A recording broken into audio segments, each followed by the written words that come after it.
Seven guys with knives come out to kill me. And once I had dispatched them, the Black Panthers, and they attempted to recruit me. Because you're native? Yes. Okay, got it.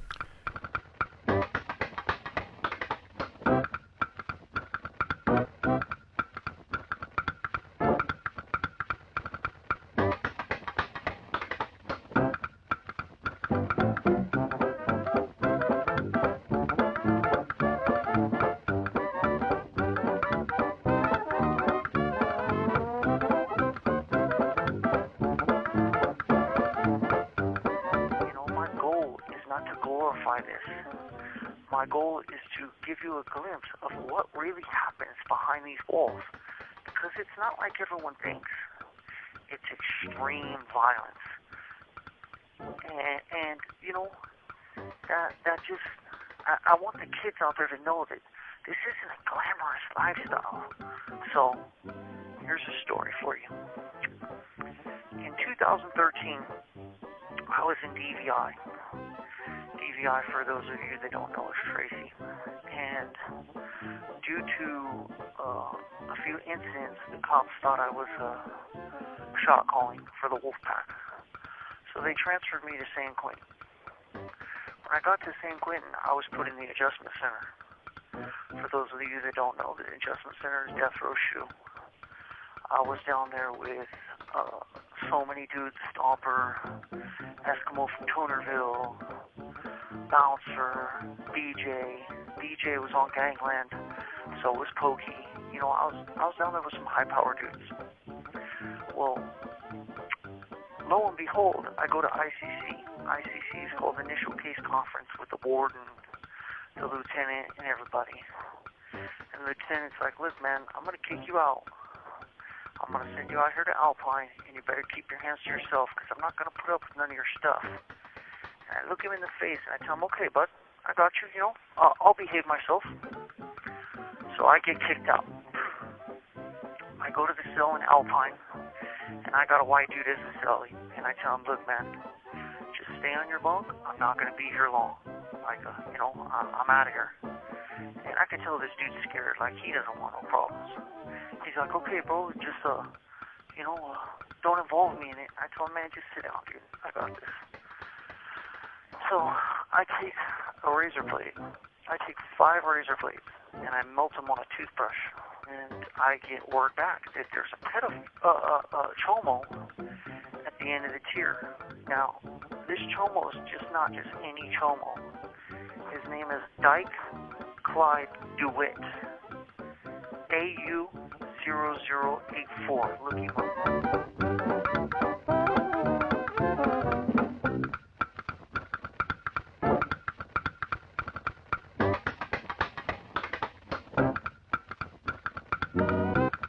The matter came on for sentencing on May 6, 2002.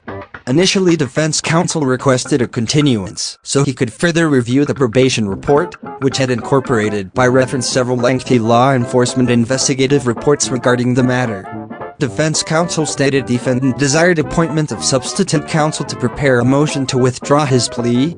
In response, the court held a hearing pursuant to People v. Marsden 2CAL.3D 118. At the hearing, the court stated, "Now I try not to be coarse, and I don't think that I am. And it was the same thing in your case when I took your plea. I wasn't coercive, and you assured me that you knew and under what you were doing." Defendant responded, "I didn't, Your Honor, because I was told I had no other option." Defense counsel stated that in our discussions I told that in my opinion, if the matter went to trial, he'd be convicted. The court asked defense counsel whether there had been a lack of effective communication. Defense counsel responded that defendant wanted to plead temporary insanity, but that counsel thought the defense was unlikely. The following colloquy occurred. The court: "Now it's your turn." The defendant: Marcus Hume, "I really need to say something. I have not had a chance to say nothing in the 7 months I've been in the county jail." The court: "Mr. Hume, I'm listening right now. You don't have to give me a lecture about how you're not being lectured to." The defendant: Marcus Hume, "I was a confidential informant for this county. These detectives, they came and talked to me. I gave them a lot of information. A murder attempt was made on my father not too long ago. A drive-by shooting was done on my house because of the things that I'm telling people. These people made me a bogus deal. They told me they were going to help me out if I gave up information. Okay, none of this has been done. Judge Butts came down to see me at 12:30 at night one night and did a little search warrant thing because I was giving information out. Okay, they let all this get out. There's a price on my head now. I've been jumped in the elevator. I'm pretty sure you heard about it. The court, no. The defendant, I was jumped right here in this elevator. I've had attempts made on me at the county jail. People have tried to murder my father, and a police report was made. I'm a young man. I do not deserve to go to prison because the guy house I supposedly broke into I was selling drugs for. And I testified against this. I've already done 7 years in the California Youth Authority. I've never been to high school a day in my life. I've never had a job. I've never had a family.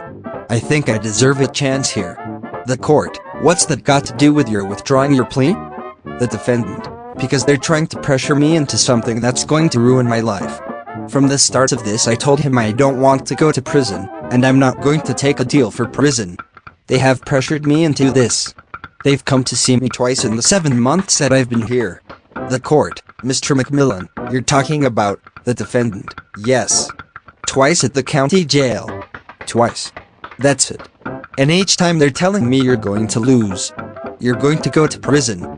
There's no way around it. Just sign the deal. I don't want to sign the deal. I want to go to trial. Mr. McMillan, there's no way that I can continue to represent this young man. The court, why is that? Mr. McMillan, well, what he said. The court, are you saying he's fabricating this?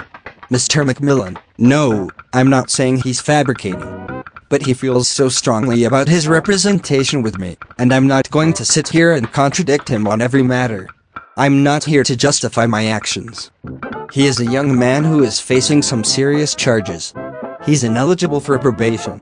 And I know for a personal fact that his life is in danger. I've talked to his drug counselor. The drug counselor told me his life is in danger.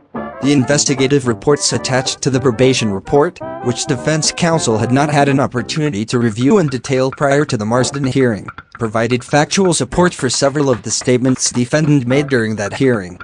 Sheriff's deputies discovered 2 large black plastic trash bags containing 2.5 pounds of marijuana colas inside the residence in which defendant was apprehended. The owner stated he had a prescription for medicinal use of marijuana and that investigators had previously informed him he was within legal limits. The owner thought he recognized the defendant, but he was not sure, because he had a large amount of people over in the past several months that had brought friends. Investigators met with defendant, who stated that the owner of the residence had arranged to have him come to Nevada County and sell drugs for him. Defendant informed investigators that a former law enforcement officer in another county had sold him some weapons and other law enforcement equipment. Investigators accompanied defendant to an abandoned house, where several of the weapons were retrieved. Defendant also provided information which helped the investigators retrieve other missing property. The report also stated, subsequent to Hume's statements regarding the homeowner's involvement in the possession of marijuana for sale, the Narcotics Task Force wrote an affidavit in support of a search warrant and also witnessed an oral affidavit by Marcus Hume and friends of Honorable Kathleen Butts. Judge Butts authorized the search warrant, which was executed on Wednesday, December 19, 2001, at approximately 2015 hours.